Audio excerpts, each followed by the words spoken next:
What's going on, everybody? Welcome to Unexpected Points. I'm doing something a little new this week, although it's not that new. I guess it's something that I had done in the past with the kind of wrap up on early on Monday morning. People want their info fast, quick.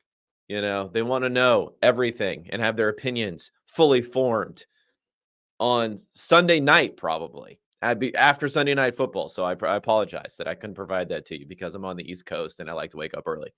But I'm doing the next best thing, which is Monday morning, coming at you as early as possible here on a YouTube live stream. Please add any comments or questions you may have. I'm not going to go through every single game, so if there's a particular game, team, question, I should be able to get to that, I think, in the comments, as long as I'm not going too long on this thing. We'll see how long it ends up happening. I'm still going to come to you on Tuesday afternoon with Hermsmeyer with some bigger, macro-ish sort of questions or thematic sort of questions of what's going on at the NFL. But I figured it was a good thing to get in here and maybe go through a little bit of the micro stuff, the blow-by-blows on a weekly basis and how we're thinking about these different teams. I'm a little bit late logging in this morning. I apologize. I said it was going to go 8:30. I went a little bit later than that. For anyone who saw it, it's scheduled on YouTube. And by the way, go to the YouTube channel, subscribe, get on there. You'll get everything there. You can also do some interaction. You get it first there versus podcasting or someplace else. But I was a little bit late because I was participating in some premature victory lapping on my Jaden Daniels versus Caleb Williams take from last year. Seems like last year, from last week, that I said I acknowledged a high degree of uncertainty in the decision, but I was saying after 3 weeks, you still got to lean. I think I said you have to take Daniels over Williams. And that's what people were really upset about. They kind of ignored the fact that I said there was an extreme amount of, not extreme, but there's a high amount of uncertainty still in the decision, but you got to lean one way versus the other. Like, you can't just, if you have to remake the decision, you can't just say, I'm going to stick with Williams because there's some sort of benefit to standing pat. Yeah, there's a benefit psychologically if you're in the Bears front office, or if you're a Bears fan, or, something, or if you had a high draft prior on Caleb Williams. But, if you're forced to make a decision, there's no benefit to standing pat, right? And now I feel like, and this is what happens with a lot of different phenomenon, this is like a microcosm of a much larger phenomenon, is rather than weighing evidence as it comes in and saying, okay, what's a proper weighting of 1 week of evidence? Because 1 week is not nothing, right? Some people treat a whole rookie season like it's nothing if a quarterback is struggling. No, it's not nothing. Sorry, not the way it works. 1 week is not nothing. 2 weeks is even less close to nothing. 3 weeks is even further away from knowing nothing. And then for some people out there, it seems like the difference between 3 weeks was knowing nothing, and 4 weeks is like, oh yeah, I'd take Daniels over Williams. That's kind of the way we as human beings make decisions. Is we're overconfident in one direction, and then we flip to being overconfident in the other direction overnight. The same people who would say, and there were many, partially because it's Twitter, partially because of human psychology, who were saying that it was totally and completely insane, idiotic, could not fathom someone after 3 weeks saying they would take Daniels over Williams. Some of those people are now saying they would take Daniels over Williams. I bet a lot of those people, not most of those people, but a lot of those people, not if they're Bears fans, are now saying they take Daniels over Williams just 1 week later. That's the way we operate as human beings. I try to get out of that. I take the dunks. I'm like that meme where the soldier is standing over taking all the bullets while the person's sleeping. I'll take that. I'll take the rating fired down upon my back, because quite honestly, and I was joking around with I don't know if you guys know Bill Connolly over at ESPN, but he tweeted something out about like quarterback situations mattering more than the quarterbacks themselves for draft. Now, that's another thing I do not believe at all, but people are on that tip. And he got like thousands of positive interactions on retweets and likes and other things. And I was joking around with him in DMs on Twitter. I was saying to him, anytime that I get that much positive reaction, I'm skeptical. Like I start rethinking my my take. That's why I think it's funny when people are saying, "Oh, look at all these people yelling at you. Doesn't that make you want to change your opinion?" It's like, no.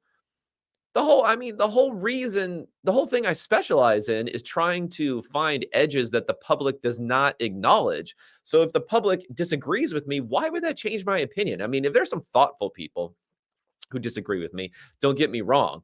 But if it's a bunch of people saying, "Oh, you would have taken RG3 over Luck," that's not going to get me to change my opinion. Pointing to one example of where it didn't happen the week before. I mean, come on, grow up, people. It's Twitter. It's not. You're not changing anyone's opinion on here. These people are just performing. They're not actually trying to think deeply about anything on that platform. Anyway, rant over. Let's get into. I know I went way too far there.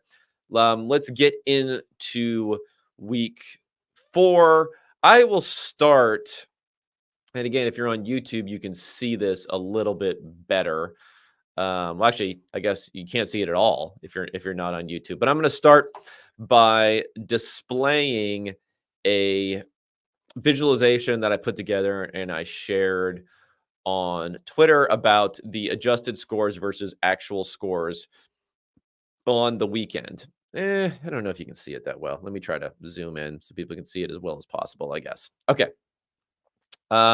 Basically, it's a rank ordering of teams by how I have their adjusted score differential. So positive points versus, negative. So, and then it also has their actual point differential. So for instance, for Washington, they're at the top as far as their adjusted score differential, but their actual score differential for the Commandos would have been much, much higher. So they won by 28 points. I have them as winning by adjusted scores by 15 points. A piece of context here is it's not like, oh my God, the Commanders weren't actually that good. No. 15 points in adjusted scores is a fantastic amount. It's just like you can't really get to 28 points on adjusted scores because, if you win by 28 points, it's going to be a combination of good play and good luck most of the time. I know people don't like to acknowledge luck in almost any circumstances, but anytime you have a high degree of success, that's a combination of, good fundamentals and good luck. And if you have very poor play, it's a combination of poor fundamentals and bad luck most of the time. The more extreme it is, the more likely it is that you have good play and good luck in one direction or bad play and bad luck in another direction. So, moving the Commanders down from a 28-point actual point differential down to 15 points on the adjusted points, they're still number 1 for the week. Okay. It's not, I'm not downgrading what they did at all. It's just you made some big plays, especially some running plays. They were insanely efficient running the ball also, even though Jaden Daniels is getting a lot of the hype here. So, still great. I mean, defense was actually pretty good too, if you think about it. Well, one of the few times this season where a huge point differential in actual points matched the adjusted was, I think it was week 2, Chargers-Panthers, just because the Panthers offense was so bad. They kind of broke my whole system for low success rate and everything else, where it was a 20-something point game and it was a 20-something point adjusted point differential also. You rarely see that. So that's the way to interpret this is Washington's number 1. KC was a little bit better actually than what the point differential was there because the Chargers offense wasn't that good. San Francisco was a little bit worse, but still pretty good as 3rd. The Ravens were actually a lot worse than the point differential based upon a lot of big plays.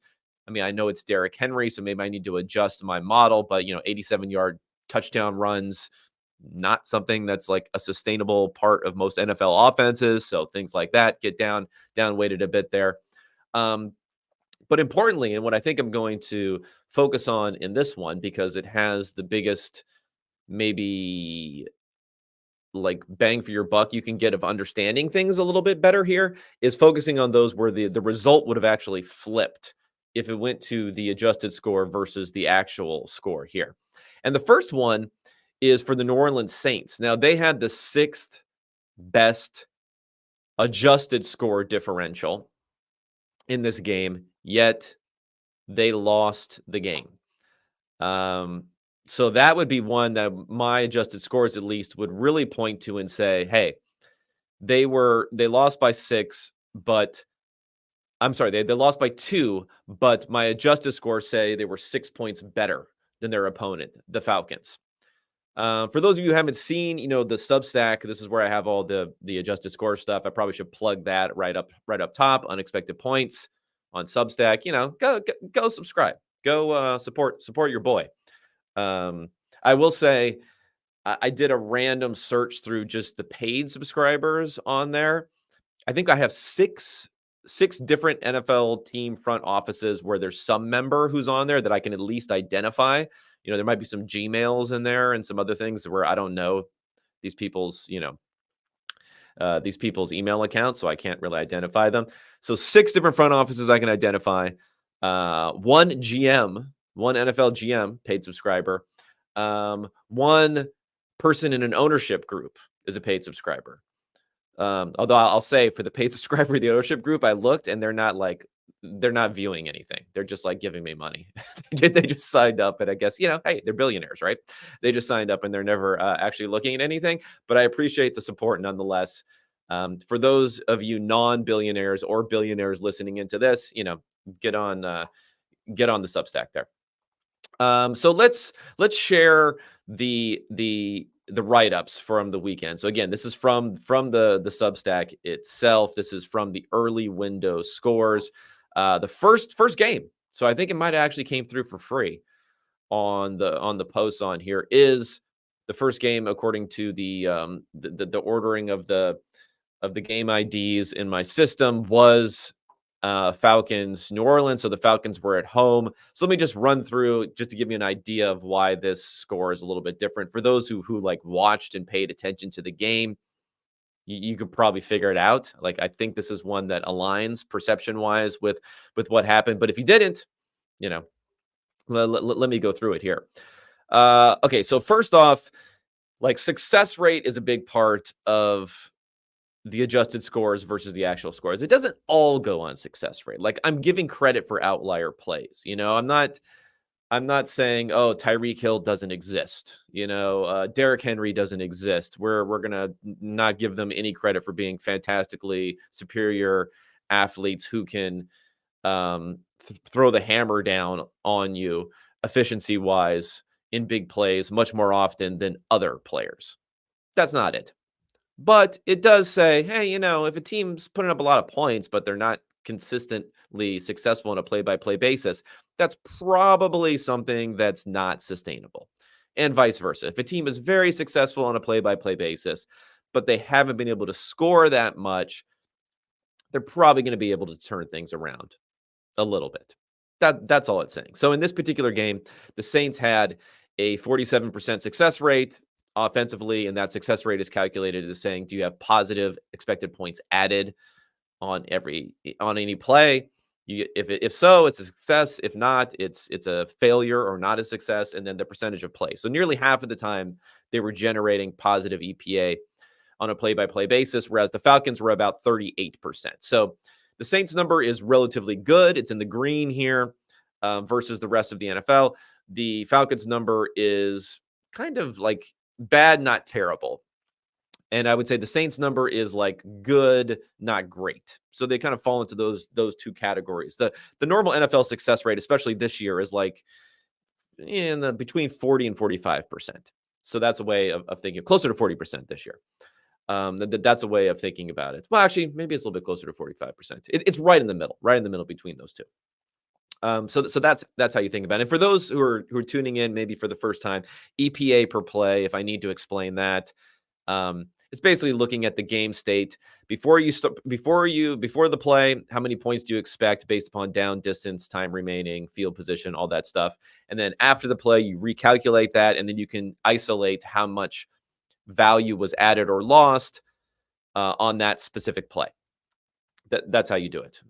It's some nerd shit, to get those two numbers, black boxy nerd shit to get those two numbers. But it's the best way of doing things. It's similar to in baseball. You'd look at how many runners are on base, how many outs there are. You can have expected runs based upon that, and then get numbers from there. Very similar sort of thing. The NFL, luckily, is a good sport for analyzing this because we do reset after every play, so we can isolate the value of those individual plays. Something that's much more difficult to do in a continuously running sport like basketball or soccer or something like that. So the NFL, I know everyone says, "Oh, the NFL, you can't review it; it's too complex." That really helps. That really helps us nerds. The fact that we run a play, we reset, we say, "Okay, everyone can get back into whatever position they want on the field, whatever formation they want, and we're going to start all over again." That's very, very helpful for being able to figure out the value of plays. A little bit more difficult when we get into assigning the value to players, but I've attempted to do that, and anyone who goes on the Substack can find my plus minus work and other stuff in that regard. Okay, spiel over there. So the Falcons, how do they benefit in this game? Well, I isolate three main categories to try to give a window into the higher variance aspects of play that are not as consistent, that are not something you can rely on necessarily going forward. And I look at those higher variances of play and I say, who has an advantage EPA wise in those two categories? And if you have a lot of advantages, you probably got a little bit lucky in the game. Not necessarily, but probably. So for the Falcons, they had a 3.6 point advantage in turnovers. Now, I know everyone's going to say, like, you win the turnover battle. Turnovers are your fault. You made the mistake. Yeah, I agree with all those things. But, you notice certain quarterbacks will go and have a 2 turnover game and then have a 0 game and then have another 0 game and then have a 3 game. Are they like fundamentally different players on a game by game basis? Did the defense force 100% of that or not force any in those? I mean, it's partial, right? So it's a higher variance aspect of play, not only because it's something that doesn't happen that often. I mean, interceptions, let's say, are, depending upon the quarterback, anywhere from 2 to 4% of dropbacks. And then you can be higher if you're Will Levis, I guess. And then fumbles, again, 1 to maybe, 2 percentage sort of thing. So random events tend to cluster. So again, I'm not giving them a free pass. I'm not giving Derek Carr a free pass for an 88-yard pick six in this game, but it's a big play. So not only does their frequency end up jumping around a bit and is not that sticky, but the impact are enormous on these plays. I mean, that 188-yard pick six was an 8.6 point swing. I said point a lot in there.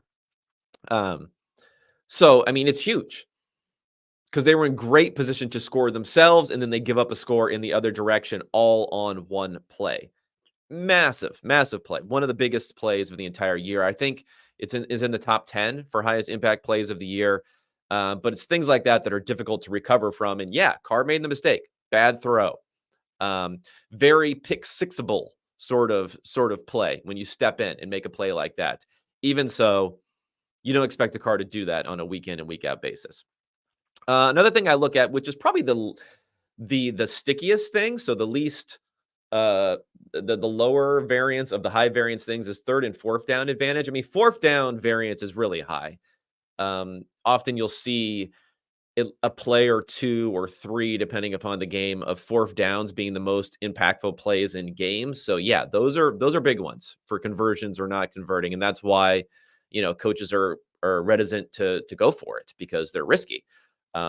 It's high. It's introducing an element of very high variance into play, where if you punt it or if you kick the field goal, the variance is a little bit lower.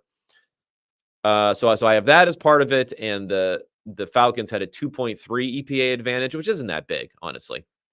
And then a really high variance aspect of play are special teams and penalties. So 2.5 EPA there for the Falcons. So they swept all these categories of having advantages in all these different ways. They had a lower success rate, and they swept all these categories as far as what the advantages were in the game, and that helped boost up their score. Okay, so I mentioned the 88-yard pick six. There's also a muffed punt touchdown, which is 7 EPA there. So these are just massive numbers on a couple of plays. I mean, think about that. 15.6 points on 2 plays during the entire game. You're going to lose a lot of games when that happens. Now, the pick six, yeah, I mean, that's again, bad throw. The muffed punt, I don't know what you can do about that. Don't muff punts. Just tell the guy before he goes out there. Tell your returner, hey, don't drop it. I mean, I guess I don't know. I don't know what you do to stop that from a coaching perspective. Um, I have the offensive efficiency percentiles on here. As you can see, the Falcons actually ran the ball pretty well, but they didn't run the ball that often. Um, and the Saints ran the ball really well, and they had a good good offensive efficiency overall.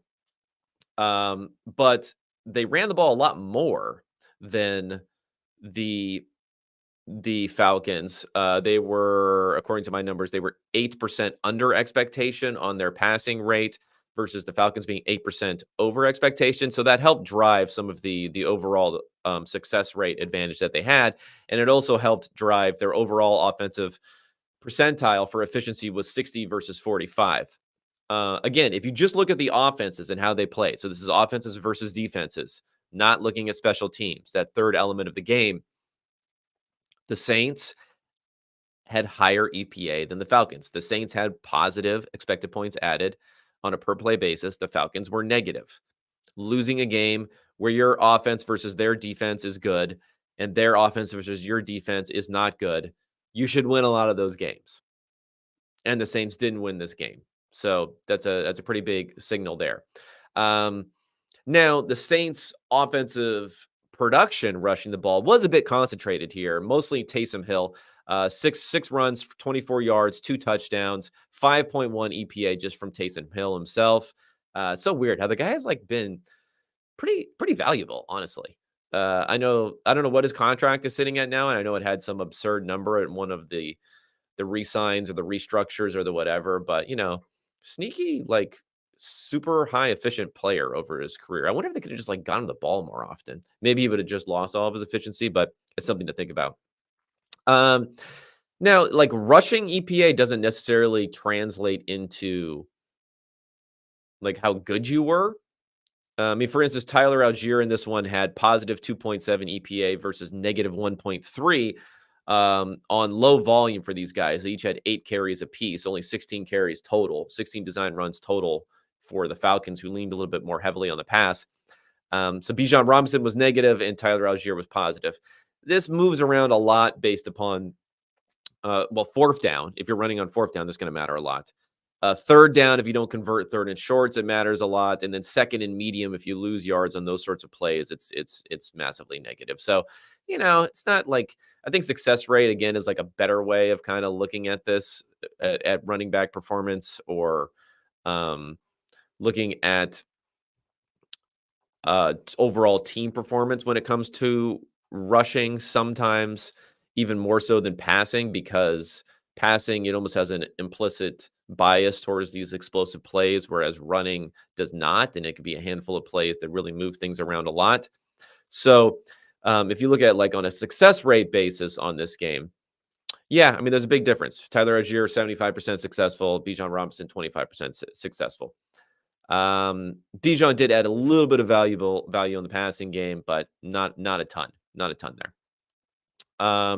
If you dig a little bit further into the most impactful plays, so the pick six, not only was it 8.6 points lost, but it was 26% win probability loss. Yikes. I mean, they're up 14-10, marching, about to score again. That puts them in awesome positioning. And then the second biggest play of the game, again, 7-point difference on the muffed punt touchdown, 21% win probability. Those 2 plays is almost, we're getting in the neighborhood of 50% win probability loss on those 2 plays. Just a huge number. I also go into the quarterback numbers on here. Both of them had meh overall efficiency, built in different ways, though. Carr was accurate. He just lost a ton on the mistakes, whereas Cousins kind of just struggled to move the ball, even though it was a pass happy game plan for them. They didn't even run that many plays, and he just had a lot of yak that was going on there. So not great. He also had a fumble, which was not recovered by the other team. That's another aspect that goes into my adjusted scores is to say a fumble, especially a fumble that's not recovered by the quarterback himself, is a more of a random recovery aspect. So the fact that they got the recovery on that ended up helping them out a bit there. Okay, so that kind of gives you an example of what we'd be looking at for the Saints in this game. Other games that might be interesting to look at. Well, you know what? I got a ton of comments here. Let me go to some of the comments. Maybe this will help prompt me a bit on what I should be talking about next. Okay, this is an interesting one. I want to talk about Sam Darnold. So this is Sam Darnold's world, and we're just living in it. Yeah, Darnold continues to stick it to me as a Darnold skeptic. So I want to say out front, I'm giving the guy credit, okay? I'm going to mention some contextual things that say, maybe he's not like playing as great as we might think, only because the numbers say he's playing great. The perception says he's playing great. So again, if I'm trying to add value, I'm not going to add value by rah-rahing what's happening. That's like a lot of sports media. They'll say, "Oh, who's doing well? Let me write an article and tell you why they're really doing well. Who's doing poorly? Oh, let me tell you why they're absolutely shit. They're like worse than you actually think." And that sells. That gets people engaged. That people love to read. That people love to have their their biases confirmed. Not my business. So let me tell you something that's interesting about Darnold and the Vikings. So I looked at, again, good numbers from Darnold. He's up near the top of the EPA numbers, everything else. But I started thinking about myself. I was like, has he ever been put in a situation where he was trailing that it really mattered that much? Because in this particular game, if you go to the numbers on this, it's not like that bad of a situation of a result. But if you go into like a couple of plays that he made, I mean, they have a huge lead, so maybe it's not that big of a deal. But again, he had a fumble when it was 28-14 in the fourth quarter. So that's not good. A strip sack fumble. That's kind of very Darnoldy. Even more Darnoldy. But again, they're up 21 points in the middle of the third quarter. But this helped keep the Packers in the game a lot. Was an interception that he threw on 2nd and 1. They're at the Green Bay 20. It's 2nd and 1, and you throw an interception. Bro, you cannot throw an interception on 2nd and 1, up by 21 points on your opponent's 20-yard line. Game is like over if you don't do that. Now, it only moved win probability by 2%, so who cares? But I don't think Darnold was like calibrating in his brain what the win probability would be and thought, I can just throw an interception here and it doesn't really matter. It's going to matter a lot more when they're not playing with huge wins, because let's remember this Vikings defense is continuing to play really, really well. Overall, maybe the score and the fact that the Packers scored points in this game, the fact that they scored 29 points will end up hurting the Vikings defensive overall ratings. But, they were holding them down up 28-0. That's very helpful. But anyway, what I wanted to look at is I said, okay, let's look at every team and say, how often are they winning? Like, how often are they running plays in a positive game script, which, depending upon the quarterback, can help a lot. How often are they tied? And how often are they trailing? And again, depending upon the quarterback, some quarterbacks perform really, really well, like Mahomes traditionally, maybe Josh Allen traditionally, when they're trailing, when teams know they're going to pass, when they have a lot of pressure on them, when they need to make plays, but they need to not make awful mistakes. Darnold, kind of hasn't been that guy. Played from behind a lot in his career when he's having trouble.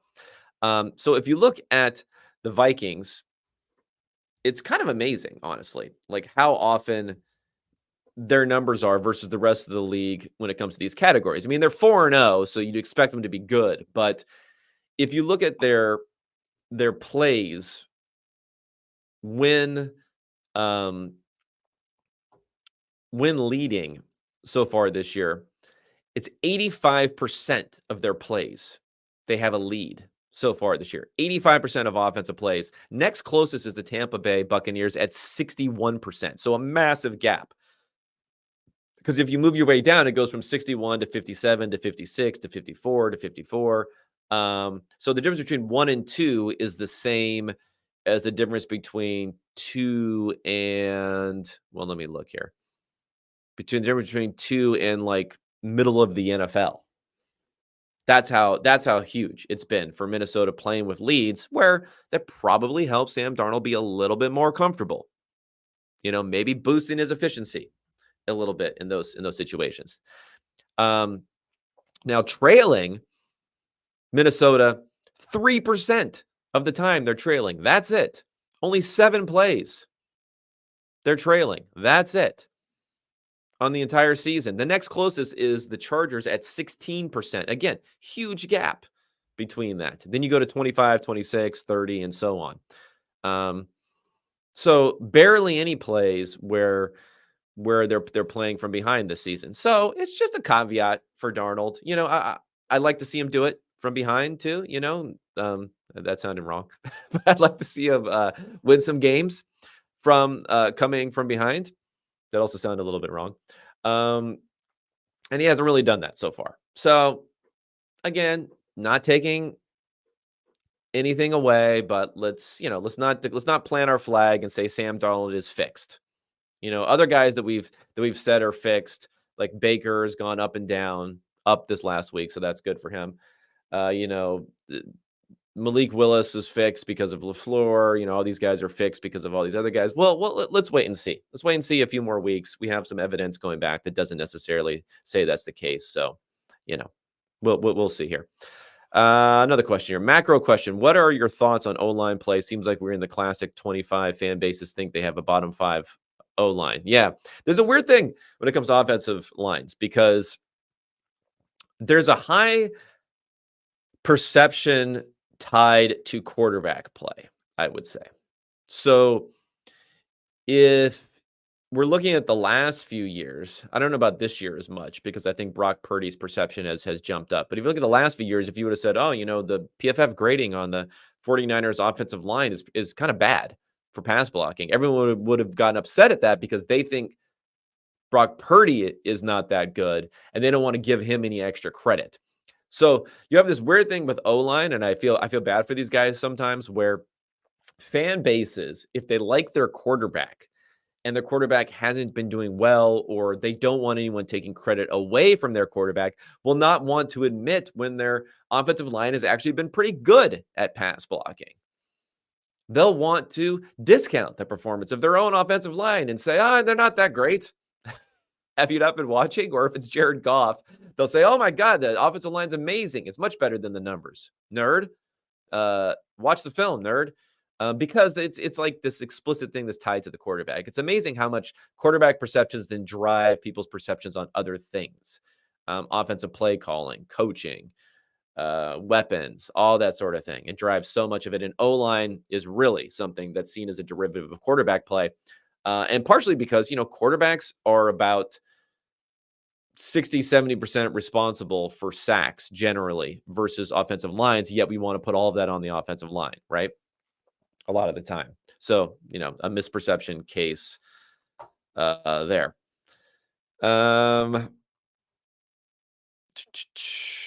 Anything else here we got from the questions before I get betting that the GM is in Minnesota? It's actually not. It's surprising. At least I think it's surprising. I'm only going by I'm trying to think if it's first initial last name at team.com or if it's first name last initial at team.com. I'm only going by that. So who knows? Maybe it's a fake account that was established within the team, but it's not. No, it's not the Vikings. There. Have your thoughts on Trevor Lawrence changed at all? Talk about someone who's flipped from like overnight. Again, the 180-degree flip on Trevor Lawrence amongst some people. Maybe not 180 degrees with Lawrence, but 90 degrees at least. I saw Tage Seth tweet out that his deep CPOE, so completion percentage over expected, was plus 20%. But his total CPOE is minus 4%. So underneath is like minus 20%. I mean, the results have been bad the last couple of weeks for Trevor Lawrence. I think he's gotten hit by kind of latent skepticism for him maybe partially based on the fact that he was such a high draft pick. And then you throw it into the island game crushing, like the fact that they got crushed in an island game. And part of what falls on Lawrence is like if the team is getting crushed, even if the Jaguars defense is the one getting crushed by the Bills, it feels kind of like the responsibility of the offense because they're not putting up any points in response to that. So that was a bad game. If we go into this week, I'll just use this as a jumping off point to talk about some more of the advanced reviews. When did they play? Did they play in the afternoon? Yeah, I think they did play in the afternoon. Let me grab this here. Oh, no, they didn't. They play in the morning? I know, this is great. Oh, they did play in the morning. Texans. Oh, yeah, last second loss to the Texans. I know this is great podcasting here. Let's go ahead. Let's go ahead and bring that up for you guys on YouTube and say, let's look at the Houston Jacksonville numbers here. Yeah, I mean, I had the Texans as being a better team, success rates, but if you look at the success rates offensively for these guys, pretty similar, honestly. Texans with a big advantage on third and fourth down conversions, but then the Jaguars with a big special teams penalty advantage. So those kind of mitigate each other. Actually, the Jags, it's more lucky to have that special teams and penalty advantage than it is to have a third and fourth down advantage. Going into this one, I mean, you got the 58-yard touchdown from Tank Bigsby, which boosts the results quite a bit here. But the Jaguars overall, 50th percentile offensive efficiency, not great. Drop back passing, 39th percentile. So, again, not great, but I think it feels really bad because they're losing all of these games. I mean, the defense is giving up 83rd percentile passing efficiency on the other side. They're giving up 53% success rate. So, Lawrence is getting kind of the double whammy of not playing well, and his defense is not playing well, which makes him look even worse. You get these narratives of, they're learning. He's so and so was like the second half of last year. Justin Fields is learning how to win because the defense was really good. The offense wasn't any better. And that Jalen Hurts was falling apart in the second half of last year because the defense fell apart. The offense was actually pretty similar. One thing I'll point out about the Jags is the fourth down thing.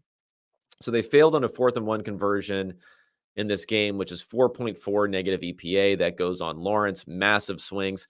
They failed on 9 of 13 fourth down chances this year, and they've lost 9 EPA this year.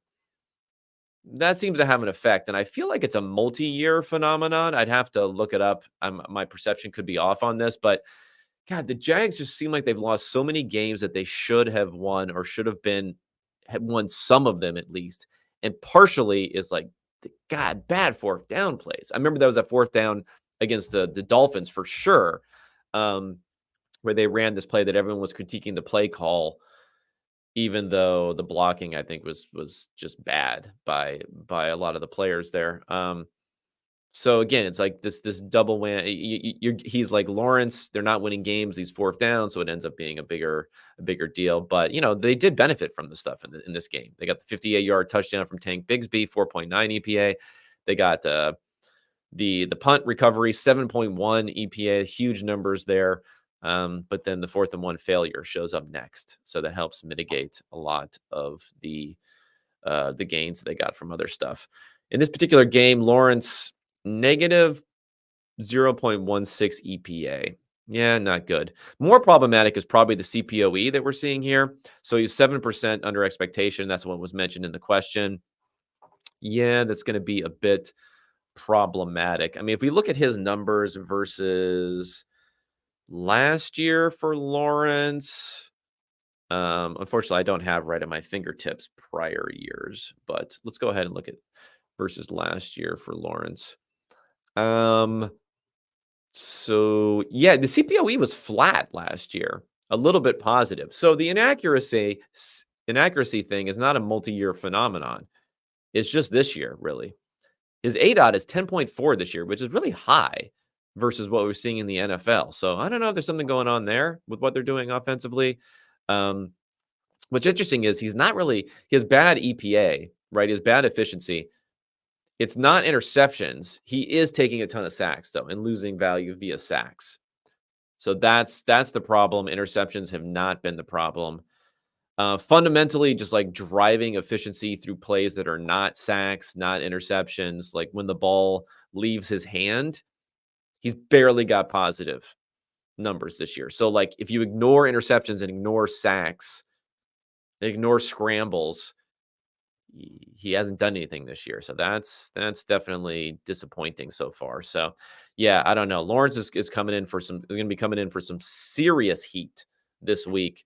My adjusted numbers have always been kind to him versus his non-adjusted numbers. This year, I do not believe it's been as close. I mean, he's been as positive of an adjustment. Let me look. I don't have him obviously for this week for him. Where's Lawrence on here? Oh, actually, he does have a huge positive adjustment this year. He's still got a lot of drops. I don't know about this game. I wasn't watching, so I don't have the charted information on the drops yet. Uh, but drops seem to be something that fade in our mind too, I think, especially if a team's losing. You don't look back to a team that's lost and said, "Oh yeah, but there were 2 drops in that game." No, you're like, "This quarterback stinks, and let's get rid of him." Well, not get rid of them, but I saw a tweet today where they were showing the top picks of the 2021 NFL draft and how they're all busts. I guess it was the implication, and Trevor Lawrence is on there. So like he's getting thrown into bust memes with Kyle Pitts now at this point in time, and Trey Lance. Tough, tough, tough, tough, tough, tough. Let me see what else we got in here. Is there anything else that I want to address before maybe I'll jump into another game?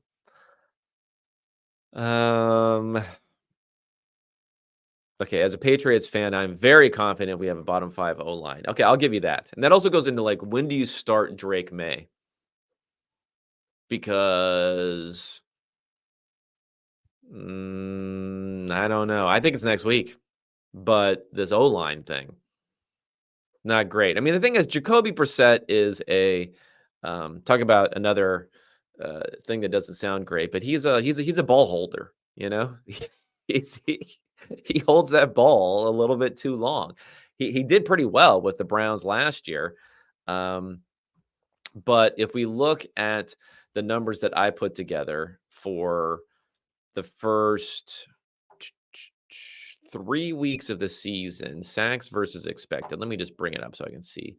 Brissett is taking about 3.7 to 4% sack rate is caused by him. So his sack rate overall, I think, is about, we say it's a half. It's about 4.5% over expectation, like his drop back sack rate. Almost all of that is caused by Jacoby Brissett, according to my numbers. So again, the O-line, the poor O-line, just subject to perception a lot through what the quarterback is doing. Not that it's great, and we saw Drake May just get pummeled in his very limited cleanup duty in one of these games. But you never know. I mean, if he's a good quick processor in a way, it might look a little bit better than Jacoby Brissett. And the reason I say we might see the switch already is, even if these teams have no chance of making the playoffs realistically, like, guys, sorry, Patriots fans, I hate to break in the news here, but you're not making the playoffs this year. Even if you have no chance to make the playoffs, you're not going to say, "Oh, we're 1-3 after 4 games, so let's just pack it in and everything we're going to do is going to be focused on 2025." Even if you have a new coaching staff, all that sort of stuff, you're still going to say, we got to win some games here. And that week 1 win against Cincinnati, the NFL, it forgets things pretty quickly. It was a close loss to the Seahawks. So again, that's like some quality information there to say, oh, maybe we should stick with Brissett for a little bit longer. But to get completely pummeled by the Jets and pretty much pummeled by the 49ers in back-to-back weeks, and if you lose one more game, you're 1-4 and you're really, really out of the playoffs. So if you lose 2 more games, you're 1-5 and you're super ridiculously out of the playoffs. You never know. There's can be a Hail Mary-ish sort of moment where you turn to the rookie and you say, Jacoby Brissett, you were good enough to start. But if you can't produce wins and we get blown out in back-to-back weeks, maybe we turn that dial a little bit. I mean, on the positive side, they'll be at home. They'll be against the Dolphins next week. I think Tua is still out, right? Like I think the IR thing is still going on. So you're going to have either Tyler Huntley. I refuse to call him Snoop Huntley. Sorry. Well, actually, I don't refuse. I'll call. If someone provides me evidence that he's like demanding to be called Snoop, I'll call him Snoop. But I'm going to stick with Tyler for now. Tyler Huntley, most likely. Maybe they'll go back to Skylar Thompson if Huntley has a shit show disaster on Monday Night Football. But that's a very winnable game, right? So it'd probably be more winnable with Jacoby Brissett, honestly, than Drake May. But maybe you can slide May in there and get a win. You got 4 straight home games in a row for the Patriots. You got the Dolphins, the Texans, the Jags, and the Jets. A couple winnable games in there. Actually, it's not a home game. One of them. Oh, wait. Is one of these a London game? I see it is a London game. Sorry. Scratch that. You have a London game in here that's officially a home game for the Patriots, but it's not really a home game in there. But anyway, 2 home games, London game, home game. After that, at the Titans. After that, at the Bears. I don't know. You got a decent schedule here. I mean, it's not going to be great. The Texans game is not great, but, they're not world beaters. The Jets game is not great, but it's at home at least. I don't know. I'd probably make the move right now. Actually, here's the latest news on this Patriots. Asked if he would consider starting Drake May at QB, head coach Gerard Mayo said, "At this point, Jacoby is our starting quarterback." Oh, that's the kiss of death. I haven't watched any film or anything like that. I like these guys. These guys come out of the game.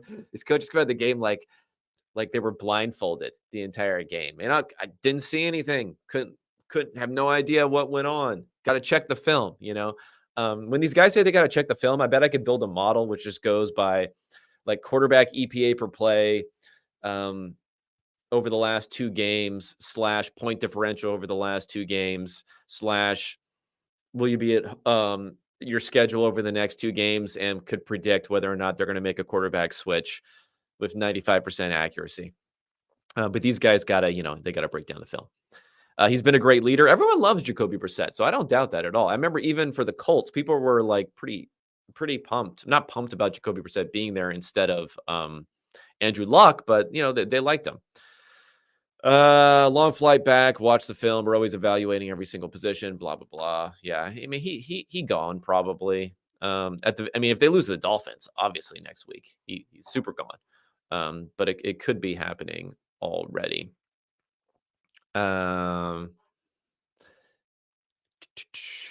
Anything else? Jumping off point here. Sorry, I'm kind of looking through some of this stuff on here.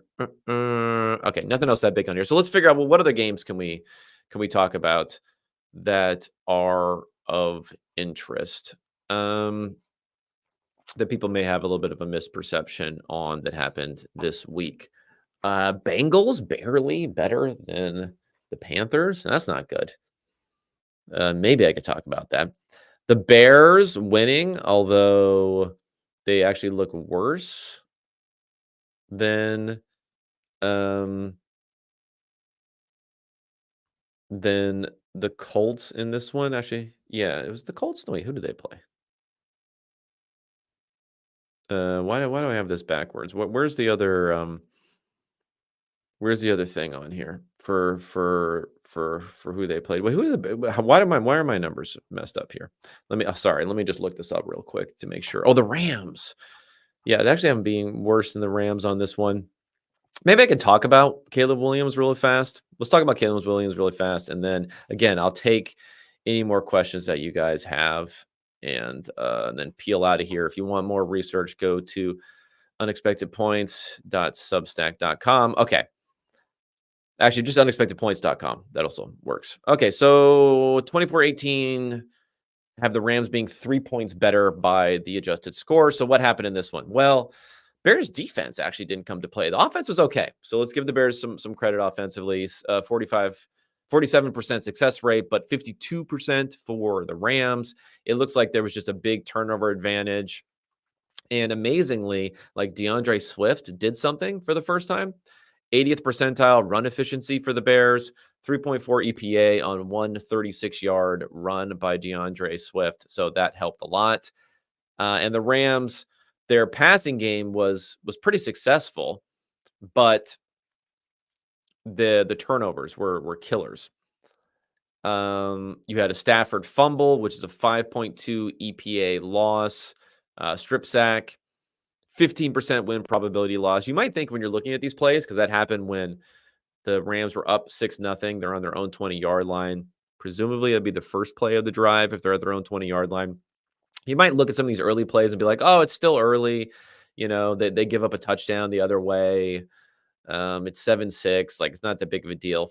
I mean, 15% win probability. These fumbles are huge. Are huge when you give up a possession and you give your opponent a possession in an optimal like scoring capacity. Really big. Let's not discount what happens early in these games and only focus what happens later in these games. Stafford also had an INT later, and then the Rams had a missed field goal from, let me see. It says it's from the Chicago 25, so that would translate to a 43-yard field goal, extremely makeable field goal, 15% win probability. You wouldn't think it'd be that high, right? Like missing a field goal, not going to being up 9-7, instead sticking at 6-7. Should that be that big of a deal? Yeah, it is kind of a big deal.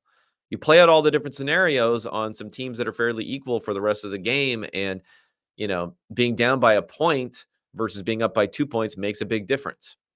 Makes a big difference in the game.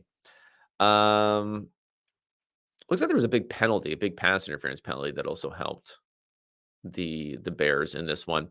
For Caleb Williams, I mean, I think this was like a really good game for him. So that's what's weird about it, potentially, when people might be flipping on the Williams versus Jaden Daniels thing, is that like part of it was Jaden Daniels being good, but part of it was also Caleb Williams kind of being bad, not just being average. Not like an RG3 versus Luck thing where RG3 was incredible as a rookie, and Luck was probably good enough to be offensive rookie of the year in some years. Caleb Williams is clearly not playing good enough to be offensive rookie of the year if Jaden Daniels didn't exist, right, this year. But in this game, 10.3% CPOE, I really like to see that, because if you look at what he'd been doing earlier this year, the problem was not just the mistakes.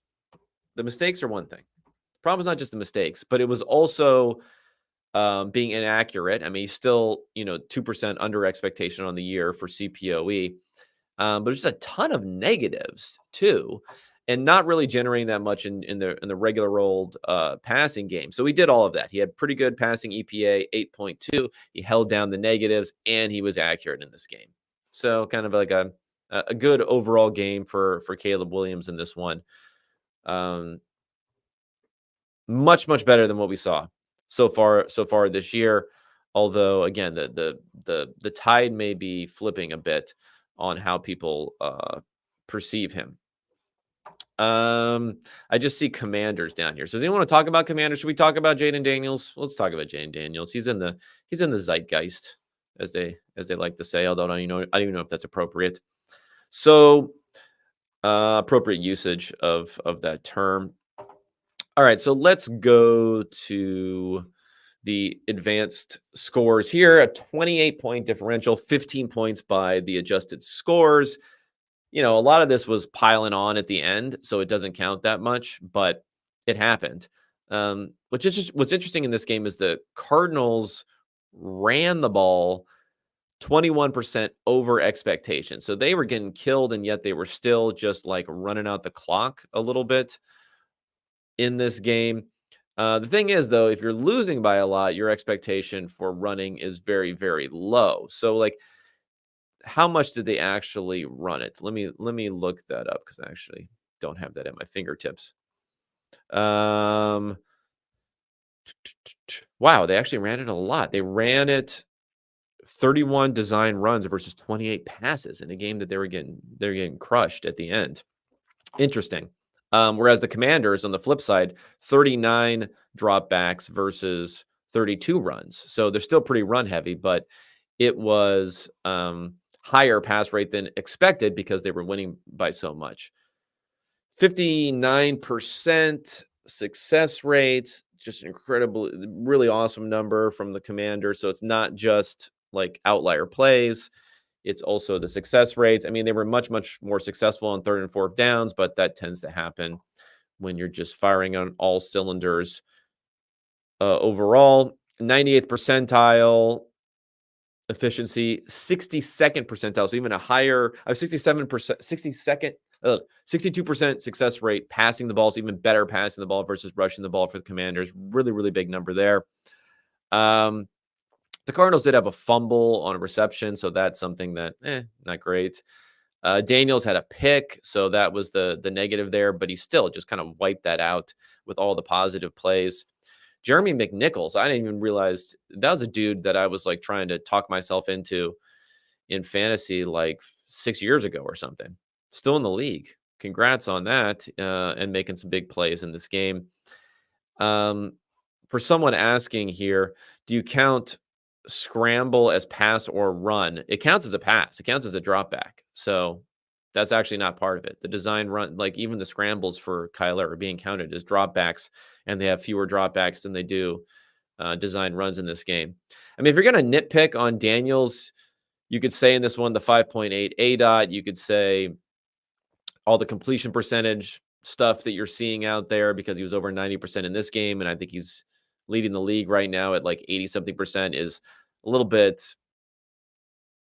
fraudulent because of the fact that it's a bunch of short passes, but the CPOE is 14.3% in this game.